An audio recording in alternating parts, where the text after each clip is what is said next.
कारादंड भोग कर। हाँ आज्ञा घटनाटा विश्वास नहले भी सत्य। 2016 मे मास 18 तारिख दिन मृतक मानसी मल्लिक मृत्यु घटना। पत्नी स्वामी को आजीवन सश्रम कारादंड शुणाइले अतिरिक्त जिलापाल दूरा जज केन्द्रापड़ा। गत 2016 मे मास 18 तारिख दिन मृतक मानसी मल्लिक मृत्यु घटना। पत्नी हत्या स्वामी तथा अभियुक्त प्रदीप मल्लिक को आजीवन कारादंड देश 10,000 टंका जोरिमाना अनादाय अधिक 6 मास सश्रम कारादंड राय शुणाई केन्द्रापड़ा अतिरिक्त जिलापाल दूरा जज अजय कुमार प्रधान। मानसी तांको स्वामी तथा अभियुक्त प्रदीप मल्लिक अति निर्मम भाव हत्या करथिबा अभियोग आनिथिले।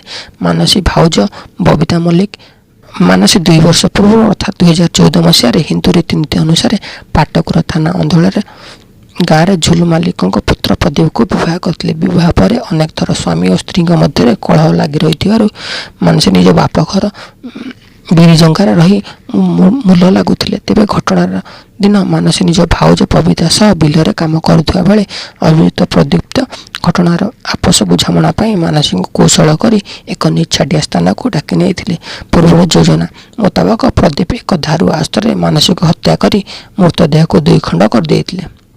यह बर्बर हत्याकांड सपक्ष बबिता पाटकुरा थाना अंचल अभियुक्त करने पर पुलिस घटनास्थल पहुंची मृतदेह जबत करने सह धारा 141/2016 मामला रुजु कर दफा 302 अभियुक्त प्रदीप को गिरफ्त करथिला। यह हत्या मामलें मोट 22 जन साक्ष्य प्रमाण प्रदीप विरोध में जाइथिबा और यही बर्बरोचित हत्याकांड घटना अभियुक्त दोष स्वीकार करथिबा बेले आज अतिरिक्त दूरा जज एवं राय शुणाई।